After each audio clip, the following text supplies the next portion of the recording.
Un cariñoso saludo al pueblo salvadoreño, mi pueblo.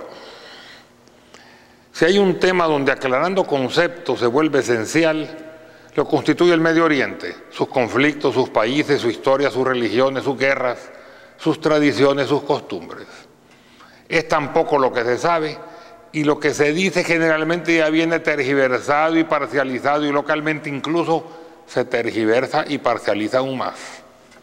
Y no solo se trata de posiciones contrarias a nuestra perspectiva, las cuales deben respetarse aunque no se compartan, sino hay inexactitudes, mentiras, medias verdades, confusiones y errores que son generalmente resultado del desconocimiento del tema, aunque no podemos descartar que existe cierta tendencia parcializada. El problema se complica por la campaña de desinformación mundial y por la carencia de disponer generalmente de una información complementaria diferente que sirva de antítesis. Muchas veces se repiten estereotipos y clichés sobre los árabes y su cultura, los palestinos y su patria, y el Islam y sus tradiciones, de manera automática, y otras veces se manipula o falsifica la información, creando artificialmente una imagen negativa. Si de aclarando conceptos se trata, tenemos que actuar con la más amplia tolerancia y amplitud de miras, desechando el fanatismo. Esto no significa que tenemos que renunciar a nuestros principios y ocultar nuestros conocimientos, sino más bien en aceptar que otros piensen diferente. El fanático no tolera que otros lo contradigan y a veces actúa con violencia.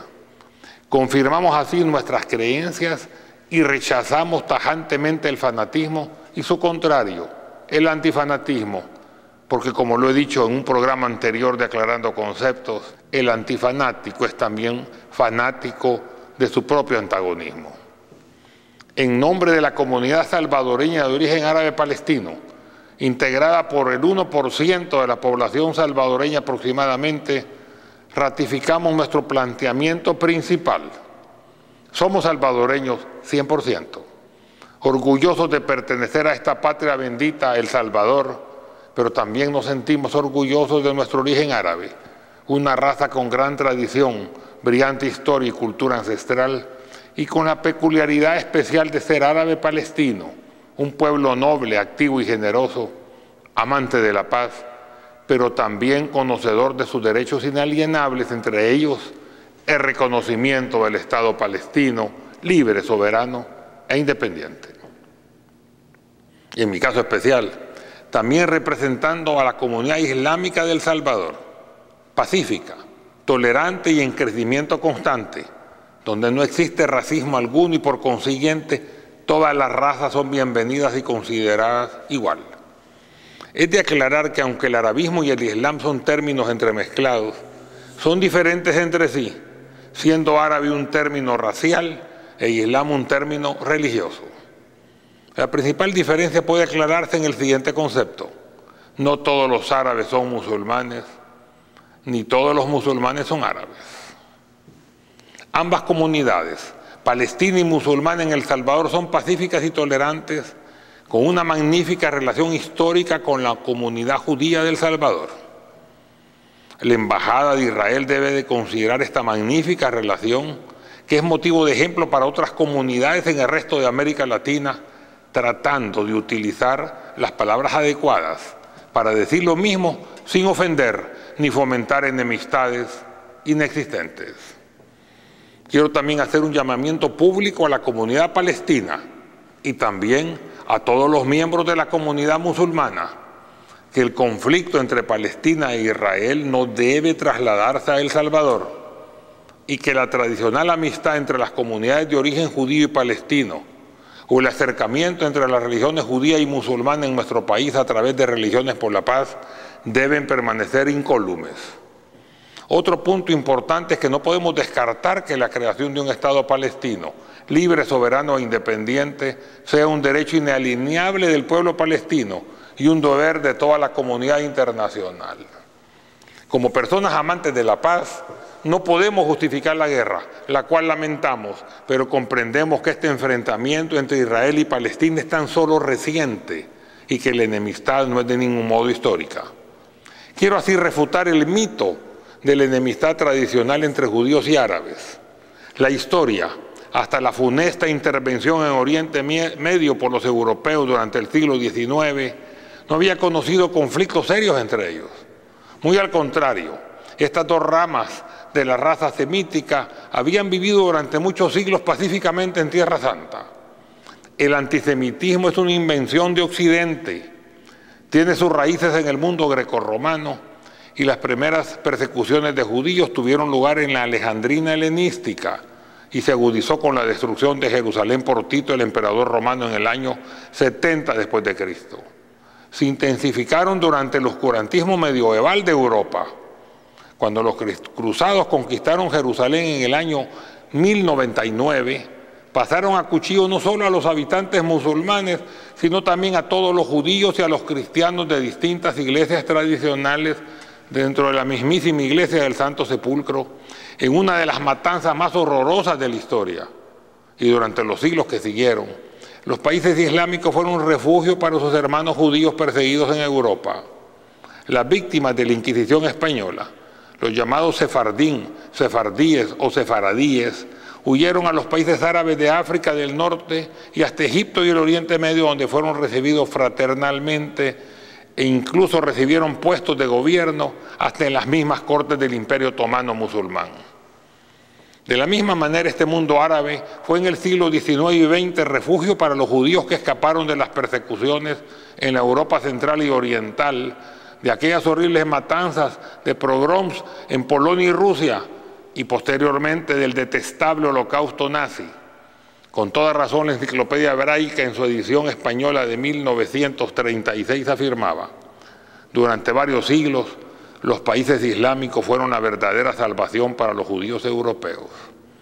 Varios escritores judíos que pasaron su infancia y su juventud entre los árabes atestiguaron en ese momento que el antisemitismo es completamente ajeno a las tradiciones y a la mentalidad de los pueblos de Oriente Medio. Por otro lado, ¿cómo pueden ser los árabes antisemitas si ellos son básicamente semitas también? Las relaciones entre los dos pueblos hermanos fueron envenenadas en Tierra Santa desde la cuarta década del siglo XX por las potencias europeas que dispusieron de un país que no les pertenecía. No obstante lo anterior, Israel es una realidad y el presente debe conceptuarse que a la par de Israel se constituye un Estado palestino independiente. Una de las noticias más comentadas en Internet y en los medios publicitarios fue el aplaudible anuncio que el jueves 25 de agosto del 2011 hiciera el presidente de la República, señor don Mauricio Funes, de que El Salvador reconocía a Palestina como un Estado libre, soberano e independiente, la cual recibió el apoyo de la mayoría de usuarios. Algunos, sin embargo, se oponían a ello basado su posición en un error informático, que Palestina debería reconocer también a Israel. A esto aclaramos: el reconocimiento del Estado palestino, considerando como base las fronteras de 1967, conlleva automáticamente el reconocimiento del Estado de Israel. A ello quiero hacer algunas aclaraciones.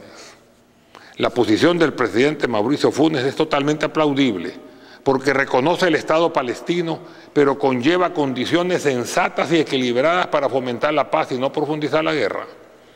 En efecto, el decreto es claro.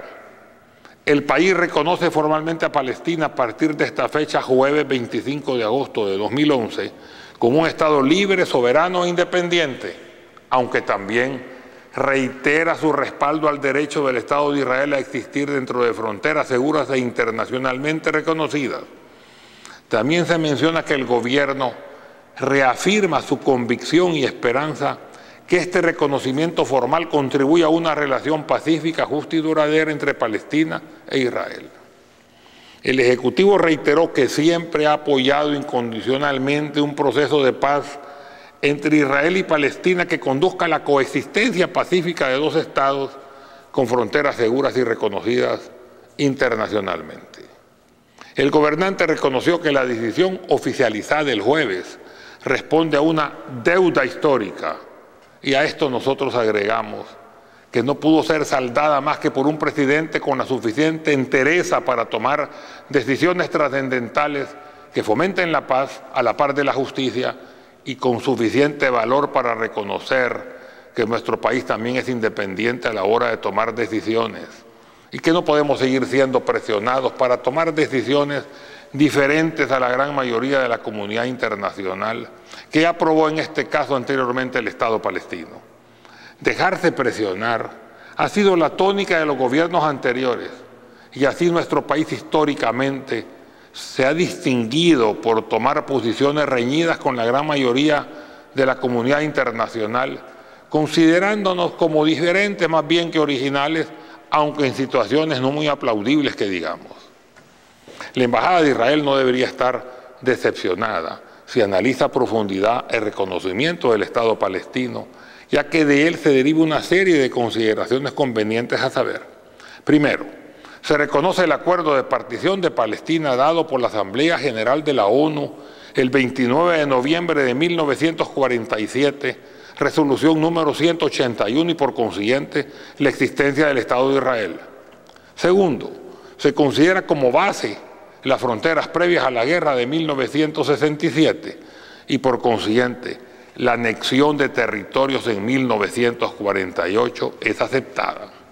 Tercero, de esa forma el Estado palestino que le fue otorgado en 1947 el 42.88%, sin contar el porcentaje correspondiente a Jerusalén Oriental, ya que dicha ciudad en su totalidad fue declarada internacional, queda reducido al 22%, esto es prácticamente la mitad.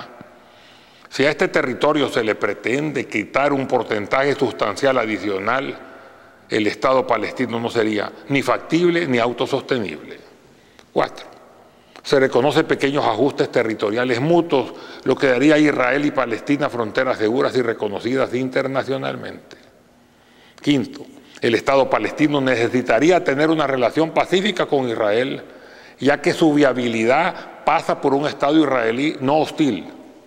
La unión de la ribera occidental y Gaza pasaría por un corredor israelí y por consiguiente una relación pacífica sería lo único viable. 6. Una situación de paz entre Israel y Palestina y todo el mundo árabe formaría una relación económica fructífera en dicha zona, utilizando la tecnología israelí, la mano de obra calificada palestina y el petróleo árabe. El futuro sería promisorio. 7. El grado de enemistad entre judíos y palestinos tan solo es reciente y no es ancestral. Si históricamente fueron permanentemente amigos, ¿por qué no ahora? 8. Los fanáticos de ambos bandos siempre han existido, pero su número se multiplica en tiempos de guerra. La violencia genera violencia. En tiempo de paz, los movimientos radicales tienen que cambiar eliminando su radicalización o desaparecer. 9. Palestinos con un Estado soberano es mayor garantía que peleando permanentemente por un espacio vital, y la demografía futura está a favor de los palestinos. Ahora que Israel es más fuerte, este es el momento adecuado para realizar la paz. 10. Israel tiene enormes problemas económicos y un pueblo que se encuentra en un gran porcentaje indignado por la limitación de sus ingresos y sus egresos inflacionarios. Los gastos bélicos no pueden mantenerse constantemente y un Israel en paz puede disponer de enormes recursos para desarrollarse aún más. Como quiera que sea, la existencia del Estado de Israel es una realidad. Estamos llegando a 64 años del acuerdo de partición de Palestina en la ONU en dos entidades separadas e independientes, un Estado árabe, Palestina, y un Estado judío, Israel. Si Israel existe, tampoco puede evadirse el otro Estado, Palestina. Nosotros estamos a favor de la paz y esperamos que a la par de Israel se constituya el Estado palestino, donde todos sin excepción vivan en paz, concordia, amor y justicia. No queda otro camino. Nosotros agradecemos públicamente al Supremo Gobierno y a nuestro presidente Mauricio Funes por su posición justa y valiente sobre el Estado palestino. La derecha en el pasado no quiso hacerlo, como tampoco quiso retirar la Embajada de Jerusalén a Tel Aviv, siendo el último país en el mundo en realizarlo. En esta hora de aclarar conceptos, yo considero que esta actuación permanentemente antipalestina fue debida a llevarnos la contraria, más bien que por amor con el pueblo judío. Los salvadoreños de origen palestino nos sentimos orgullosos de un gobierno que respeta nuestras raíces y de un presidente que se toma la responsabilidad de cumplir con lo que él mismo llama la deuda histórica que nuestro país tenía con la patria de nuestros ancestros. Y en este momento histórico podemos decir al unísono, aquí estamos y aquí continuaremos luchando por nuestros ideales y nuestros principios y amando a nuestra querida patria, El Salvador. Muchas gracias.